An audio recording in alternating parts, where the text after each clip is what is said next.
the path of souls, that idea that on death our soul makes a kind of leap up to the heavens and then makes a journey along the Milky Way, and that journey is full of challenges and difficulties, on which we will be assessed for the use we made of the incredible gift of life. That idea is found all over the world. It's a universal idea, and it's one of the reasons why I propose that there's been a forgotten episode in human history, that we are looking at a legacy of an idea that was passed down to many later cultures from a remote common ancestor, going back to the end of the last And Ice even Age. if you look at the king's shaft lines up with Orion, and the Certainly queen's does, shaft yeah, lines yeah, up with yeah. Sirius, Yeah, right? yeah. So it's this really interesting, precise alignment Yeah, with yeah, constellations yeah. that. The shafts of the king's chamber don't point at Orion, but one of the shafts of the queen's chamber does. Okay, Yeah, okay. yeah. And but let's be clear. Yeah. No king was ever buried in that chamber. These are all modern names that have been given by Egyptologists to these chambers to manifest their theory about why there's so many chambers inside the Great Pyramid. But we have no idea what the ancient Egyptians or anybody else ever called them in the past. Do you have a best guess as to what these were ritualistically used for, given their alignment? Given the intense focus of the ancient Egyptians on the mystery of life after death, on the mystery of life and on the mystery of death, actually, what happens to us. Most modern scientists of a very so-called rational persuasion, who believe that everything can be solved with weighing, measuring, and counting, will tell you, almost as though it's an absolute fact, that they've somehow established through experimentation that the soul, there is no such thing as the soul, and that it does not survive death. Of course, this is not a fact. This is a statement of a religious belief on the part of those scientists who view any such thing as mystical and nonsense.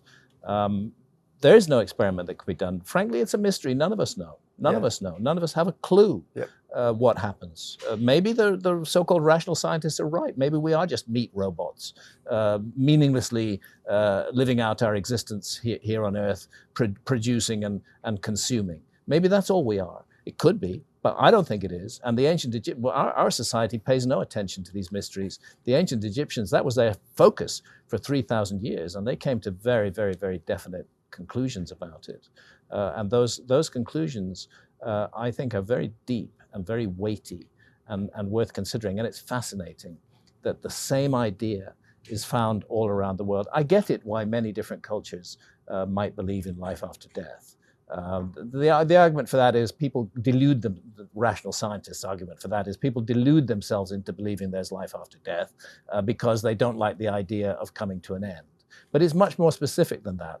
It's not just life after death. It's this leap to the Milky Way. It's this journey through what is called, it's called an underworld, but it's also in the sky. It's this journey through it. It's the challenges and ordeals that the soul will face along the way, where he or she will be held to account for the life they have lived, for that very specific set of notions to turn up all around the world. That's not an accident. That is a result, I believe, of a shared common influence. This is something else that archaeologists, I think, don't really get. I think what's missing is an archaeology of ideas, and that ideas can live and can be passed on through stories, through traditions, for thousands and thousands and thousands of years, and they can remanifest again and again. So you can get cultures that are separated by not just thousands of years, but also thousands of miles, who are still manifesting these ideas. For example, the ancient Maya in Central America, and we go into this in one of the episodes of season 2 of Ancient Apocalypse, with a great archaeologist who doesn't hate me, you know, he agrees that this is a worldwide tradition. It's a very, very curious thing.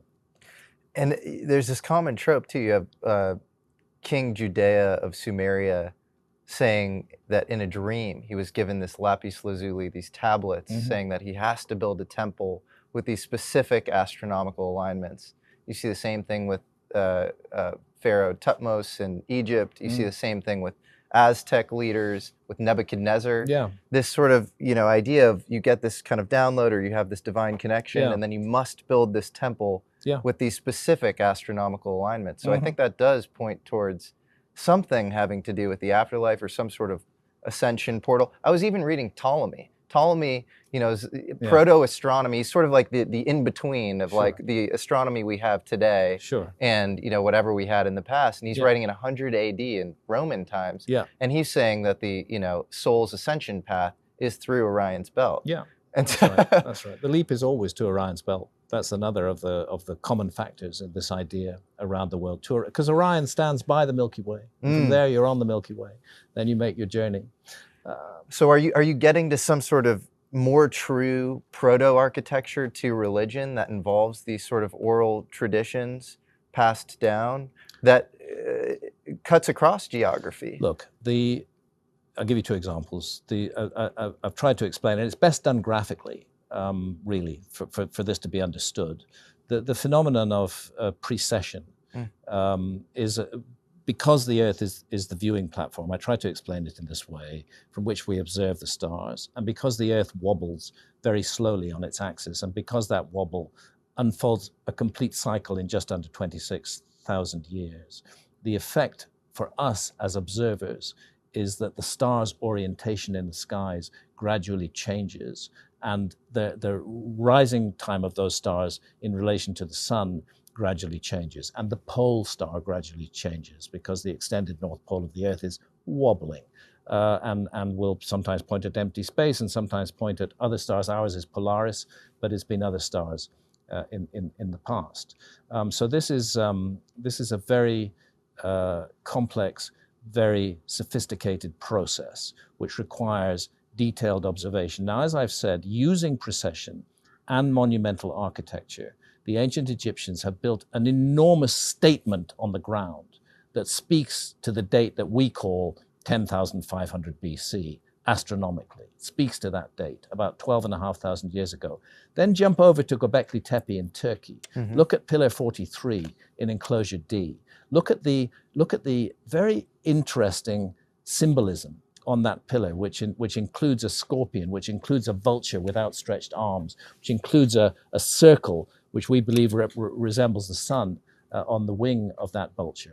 What we find is that is very persuasively an astronomical diagram of the sky at the summer solstice, 12,500 years ago. And the sun is on the arm of Sagittarius, is the constellation that we think is represented by that vulture figure. The fact that we call it Sagittarius, other cultures can call it other things and symbolize it as other things. But the fact is that the shape of that constellation is what is reflected on that pillar. And using precession, it marks out, again, that same date that the ancient Egyptians called the first time. And that's interesting because Pillar 43 in Enclosure D has been dated to 11,600 years ago, but it's marking a date more than 1,000 years before that, 12,500 to 12,800 years ago. So that tells us that whoever built Gobekli Tepe, that previous date was as important to them as it was to the ancient Egyptians. That's so fascinating.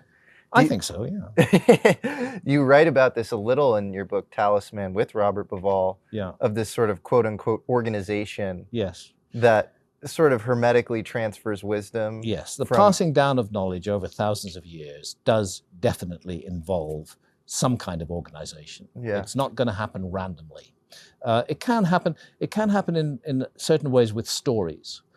This is something that I came to understand way back in the late 1980s. And again, pay tribute to the work of others. Probably mentioned it to you before. Hamlet's Mill, Giorgio de Santillana. MIT. Not to be confused with the guy who presents Ancient Aliens. Giorgio de Santillana was a professor of history of science at MIT back in the 1960s. Hertha von Deschen, professor of the history of science at Frankfurt University. And you know, they have identified very ancient, very early knowledge of precession. I've been talking so much I've forgotten how we got on that point. I brought up the organization. Yes, the organization. So one way that ideas can be maintained is to embed those ideas in wonderful stories. Call them myths if you like, Yeah. which the story itself is so compelling that people will keep on repeating it down the ages. The storyteller no longer has to have knowledge that there is secret information embedded in that story. Yes. As long as the storyteller keeps on repeating the story through, the secret information will continue to be passed down. And later cultures, if they're open-minded and have their eyes and ears open, may be able to decipher that information. That's one way that information can be preserved across thousands of years. It's one of the reasons why myths is so important to me, without any organization involved. But I think very clear in the case of ancient Egypt, whether you call them the followers of Horus, whether you call them the souls of Pe and Nekhen, that these were secret societies which were entrusted with preserving information from what they call the first time and passing it down to future generations. And although it may seem like a bit of a stretch, I suggest that that information was preserved for thousands and thousands of years and constantly passed down.